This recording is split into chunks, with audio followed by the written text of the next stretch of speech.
Karibu mpendwa msikilizaji na mfuatiliaji wa St. Gaspar Media katika kipindi cha maisha ya watakatifu. Leo tarehe 9 ya mwezi wa 7 tunasikiliza na kutafakari juu ya maisha ya watakatifu Nikolaus Piki, padre na wenzake wafiadini. Mnamo mwaka 1572 kikundi cha Wakalvinisti waliuteka mji wa Gorinchem huko Uholanzi. Wakawakamata ndugu wadogo wa Francisco wa mahali pale pamoja na mapadre wengine. Wakawaburuta huko na huko, wakiwaaibisha mbele ya umati wa watu. Mwishowe wafungwa hawa walipelekwa mjini Brieli, mahali ambako kiongozi mmoja jina lake Lumei aliwataka waikane imani Katoliki kuhusu Ekaristi na mamlaka ya Baba Mtakatifu. Na kwa sababu walisimama imara kwenye imani ya kweli, waliteswa kikatili na kutundikwa kwa kamba. Miili yao ilikatwa-katwa. Kati ya mapadre 19 na watawa walionyongwa, 12 walinyongwa kwa sababu ya imani yao kwa Ekaristi takatifu na mamlaka ya Baba Mtakatifu.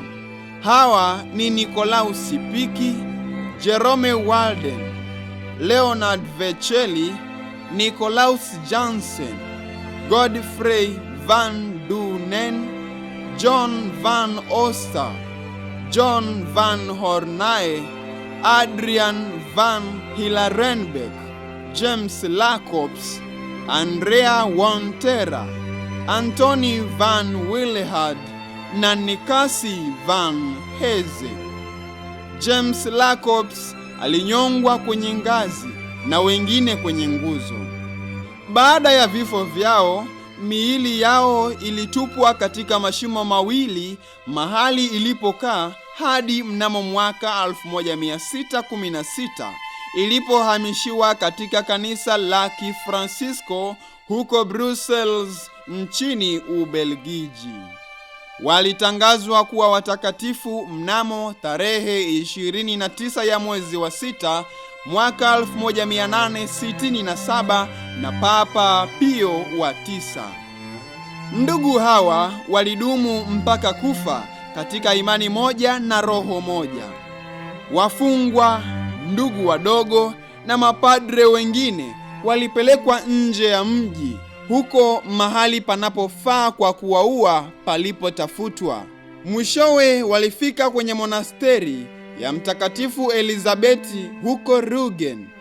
Karibu na monasteri kulikuwa na jengo moja kubwa kama ghala ya nafaka, lililotumika kama banda la kuhifadhia vipande vya udongo na majani vilivyotumika sana katika maeneo yale kuwashia moto.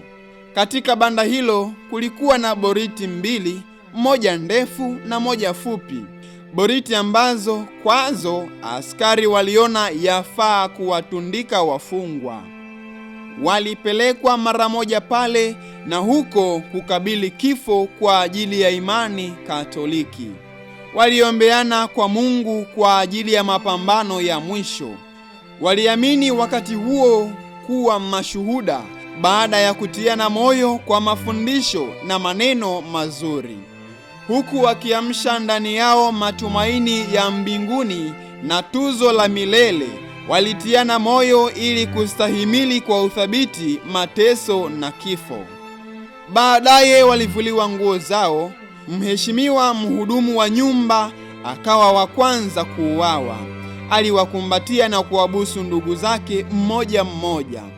Kwa maneno yake ya mwisho aliwatia moyo na kuwaomba wapambane kwa uhodari na uthabiti kwa ajili ya imani Katoliki hadi pumzi ya mwisho. Aliwaomba pia wahifadhi mapendo yale ya kidugu walioyashikilia katika maisha yao kwa imani moja na roho moja, na kwamba saa ya mwisho isiwatenganishe wale ambao kifungu kitakatifu na mapendano yamewaunganisha. Alisema, sasa saa imefika ya kupokea kutoka mkono wa Bwana ile tuzo iliyotamaniwa sana ya mapambano yetu, yaani taji la furaha ya milele. Aliwatia moyo na kuwafariji wasiogope mauti, wala wasipoteze kwa sababu ya woga ile taji iliyotayarishwa kwa ajili yao, ambayo punde si punde itawekwa juu ya vichwa vyao.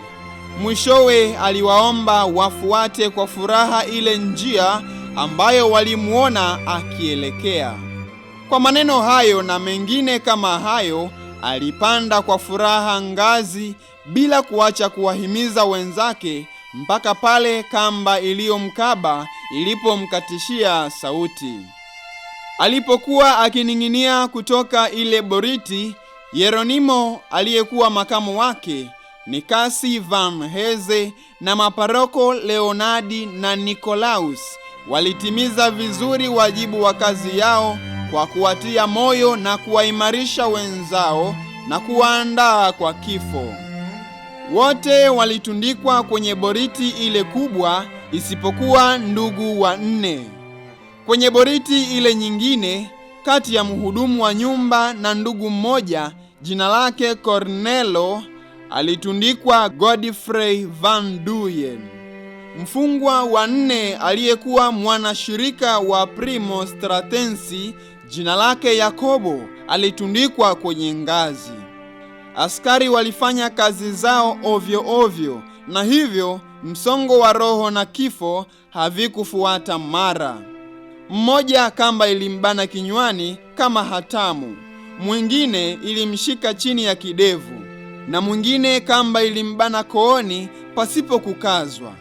Matokeo yake pumzi haikukatishwa moja kwa moja, na hivyo mateso yalirefushwa kiasi kwamba wengine miongoni mwao, akiwemo Nikasi ambaye kamba ilimbana kinywani, walipatikana wangali wakipumua hadi asubuhi. Ilichukua karibu masaa mawili kumaliza shughuli hiyo. Kazi ilianza mnamo saa 8 usiku na kumalizika mnamo saa 10 usiku.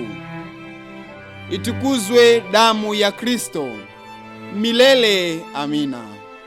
Tafakari fupi inayotokana na maisha ya watakatifu Nikolaus Piki padre na wenzake wafiadini.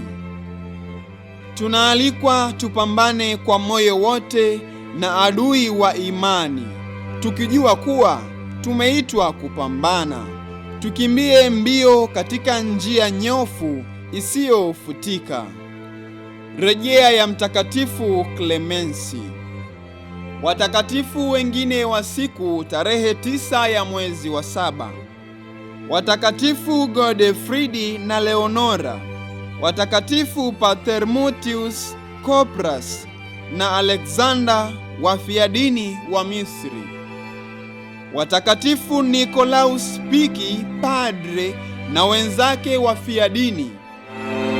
Mtuombee.